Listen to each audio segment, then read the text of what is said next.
સુરત શહેરમાં પડેલા ધોધમાર વરસાદ બાદ અનેક વિસ્તારોમાં પાણી ભરાઈ જતા જનજીવન અસ્તવ્યસ્ત બન્યું છે। ખાસ કરીને લિંબાયત વિસ્તારમાં ખાડીપુર જેવી સ્થિતિ સર્જાતા અનેક પરિવારો પાણીમાં ફસાયા હતા।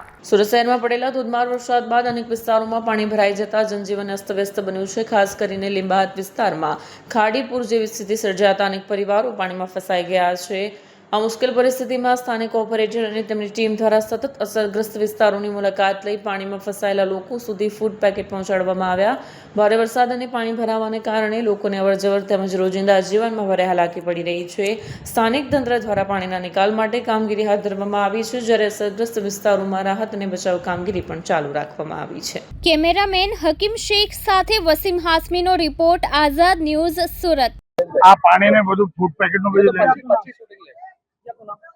મારું નામ Sanjaybhai Patil, corporator ward number 25 Limbayat. Sanjaybhai, આખરે ભારે વરસાદ પછી પૂરનું પાણી અનેક વિસ્તારોમાં પ્રવેશ થઈ રહ્યું છે, શું કહેવા માંગો છો? અત્યારે તમે કઈ જગ્યા પર છો? અમે લોકો અત્યારે મીઠી ખાડીમાં છે અને જે પૂરનું પાણી જે થયું છે વિસ્તારમાં, આ તો કુદરતી કહેર છે, કોઈ વ્યક્તિગત કોઈના કારણે થયું નથી, પરંતુ લોકો પણ સ્વૈચ્છિક બધા સેવાભાવી સંસ્થા હોય કે અમારા ભારતીય જનતા પાર્ટીના કાર્યકરો હોય, જ્યાં પાણી ભરાયું છે ત્યાં બધાને પડખે ઉભા રહ્યા છે। આજે અમે સાથે સાથે ફૂડ પેકેટ, પાણીનો આખો તમામ મુસ્લિમ વિસ્તાર છે, આ વિસ્તારમાં અમે લોકો બધું આ ફૂડ પેકેટના બધું વિતરણ કરવા માટે આવ્યા છે। અને આજે તમે જોઈ રહેલા છે કે પહેલા માળ બીજા માળ સુધી પાણી અહીંયા ભરાઈ રહેલા છે મીઠી ખાડીમાં, જે કમરૂનગરમાં છે, એની તમામ અમે દેખભાલ કરવા આવ્યા છે।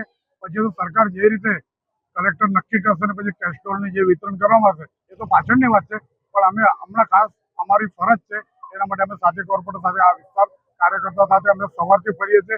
કાલે પણ લિંબાયતના ગરાણામાં ફૂલ પાણી ભરાયેલું હતું, ત્યાં પણ અમે જાતે વિઝિટ કરી અને જે જરૂરિયાત વસ્તુ હોય, દાખલા તરીકે લાઇટ બી ચાલુ હતા ત્યારે કરંટ ફેલાય, કોઈને વાગે, તકલીફ થાય, નુકસાન થાય, એના માટે સત્વર અમે લાઇટ પણ બંધ કરાવ્યું અને સતત અમારા સેવાના કાર્ય ચાલુ છે।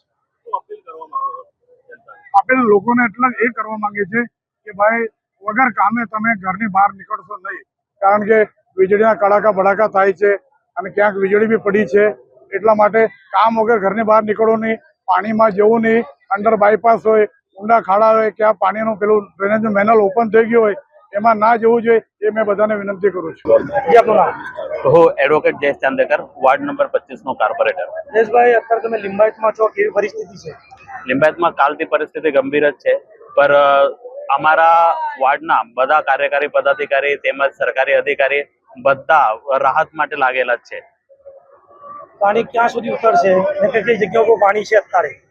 પાણી તો આખા સુરતમાં છે, એની ખાસ કરીને અમારા વોર્ડની વાત કરીએ તો આ તો ખાડીપુર છે, એ સિવાય બી દરેક જગ્યા પર પાણી ભરાઈ ગયું છે અને સરકાર તરફથી અને અમે સાથે કોર્પોરેટર શ્રી અમે સાથે મળીને કાલેથી અમે અલગ અલગ જગ્યા પર જતા છે, જ્યાં જ્યાં ફરિયાદ છે, જ્યાં જ્યાં તકલીફ થાય છે ત્યાં જઈને અમે લોકોને મદદ કરતા છે। આજે બી હમણાં અહીંયા લિંબાયતમાં આવ્યા છે, આ મુસ્લિમ વિસ્તાર છે, અહીંયા બહુ ઘણું પાણી, જે પાણીને 15 CM પાણી જે પડ્યું છે એના હિસાબે બહુ જગ્યા પર તકલીફ થઈ ગઈ છે। અમે ફૂડ પેકેજની લઈને બધું કઈ લઈને આવ્યા છે કે લોકોને રાહત મળશે, લોકો માટે અમે એની ટાઈમ તત્પર છે અને એનામાં સુરત મહાનગરપાલિકા પ્લસ અહીંયાના જે પદાધિકારી છે, અધિકારીઓ છે, એ બધા આ કામ માટે લાગે પડ્યા છે।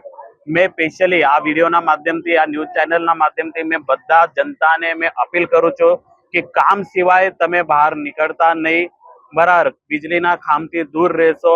આ વિસ્તારમાં વીજળીના ખાંભ બધા બંધ છે, પાવર બંધ છે, પણ મેં તમને બધાને રિક્વેસ્ટ કરું છું કે ભાઈ જે કંઈ તમને ફરિયાદ હશે તો તમે ઓનલાઈન કે પછી અમારા જેવાને મોકલાવો, પર તમે ઘરની બહાર નીકળતા નહીં, કામ સિવાય તમે ઘરની બહાર આવીને હેરાન કરતા નથી।